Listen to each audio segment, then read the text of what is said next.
আমার সমস্যা ছিল কোমর থেকে পা পর্যন্ত ব্যথা প্রচন্ডভাবে হচ্ছিল, কিন্তু কিছুতেই কমছিল না।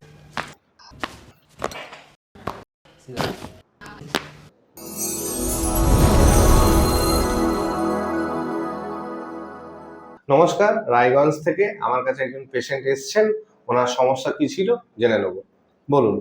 আমার সমস্যা ছিল কোমর থেকে পা পর্যন্ত ব্যথা প্রচন্ডভাবে হচ্ছিল, কিন্তু কিছুতেই কমছিল না। অনেক জায়গায় দেখিয়েছি। আর এমন সমস্যা যে একটু হাঁটলেই প্রচন্ড ব্যথা করতো, যে আমি পরে বিছানা থেকে নামতে পারতাম না, এরকম ব্যথা হচ্ছিল। তারপর আপনার ব্যাপারে শুনেছিলাম, আমি ফেসবুকে রেকমেন্ড করেছিল কয়েকজন। তারপর আমি আপনার সঙ্গে দেখা করেছিলাম মালদাতে গিয়ে। ওখানে দেখানোর পর অনেকটা রিলিফ ছিল দেখে আজকে কলকাতাতে এসেছি আবার আপনার ফলো আপের জন্য। কত বছর ধরে এই কষ্টটা ছিল? প্রায় 1.5 থেকে 2 বছর ধরে। 1.5 থেকে 2 বছর। আমরা যখন মালদায় একটা এক্সরে করি তো দেখতে পাচ্ছি ওনার কোমরটা ডান দিকে বেঁকে গেছে। এই জন্যই ওনার বাঁ পা বরাবর একটা ব্যথা নামছে। এবং যখন আমরা পেলভিসের এক্সরে করি তখন দেখতে পাই রাইট পেলভিসটা অনেকটাই ডাউন আছে এবং লেফট পেলভিসটা অনেকটাই আপ আছে।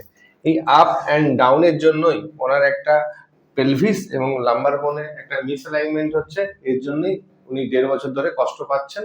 আমরা এই মিসঅ্যালাইনমেন্ট গুলো কারেক্ট করেছি বলি উনি এতটা এখন সুস্থ। ওনার দেখুন দুটো আঙুলের মধ্যে কতটা ডিফারেন্স আছে।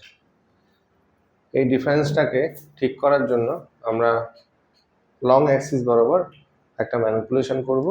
নিঃশ্বাস নেবেন, ছেড়ে দিন, আবার ধরবেন, নিঃশ্বাস নিন, ছাড়ুন।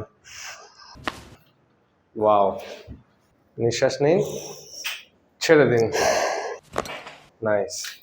লং অ্যাক্সিস বরাবর এইভাবে আমি টানবো, নিঃশ্বাস নেবেন, ছাড়ুন। নাইস। যেহেতু আমরা দেখতে পেয়েছি ওনার কোমরটা ডান দিকে বেঁকে গেছে, সেই জন্য আমরা ওনার কোমরটা বাঁ দিকে রোটেট করছি। নিঃশ্বাস নিন, ছেড়ে দিন।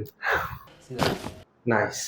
যেহেতু আমরা দেখতে পেয়েছিলাম ওনার কোমরটা ডান দিকে বেঁকে গেছে, আমরা সেই জন্য ওনার কোমরটাকে টুয়ার্ডস লেফট সাইডের দিকে নিয়ে যাব। নিঃশ্বাস নেবেন, ছাড়ুন।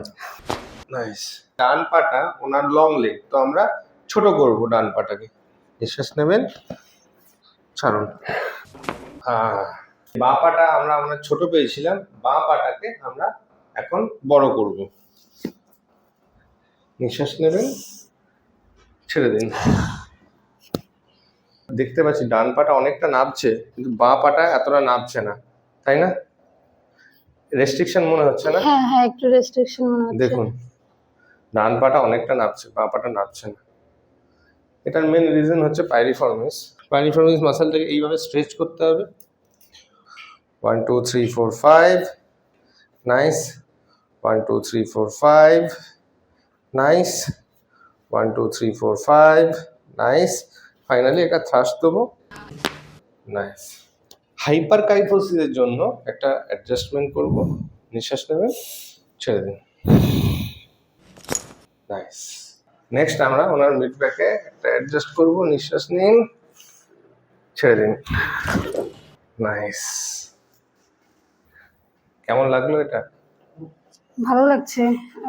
এক্সারসাইজ করার পর যে জায়গাগুলো একটু রডের মনে হচ্ছে, ওই জায়গাগুলো পেন একটু কম লাগছে। ঠিক। ওকে, দুটো হাতকে এরকম ভাবে রাখতে হবে। নাইস।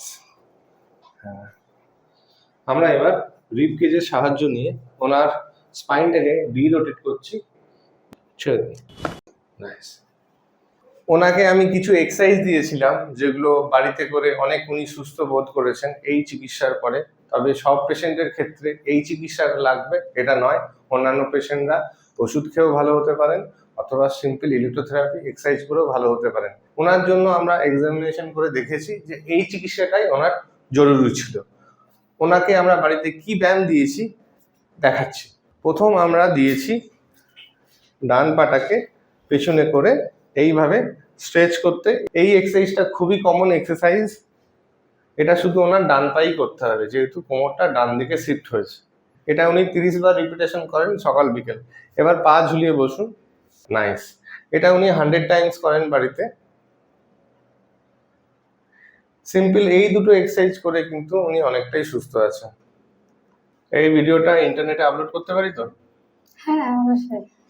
Thank you.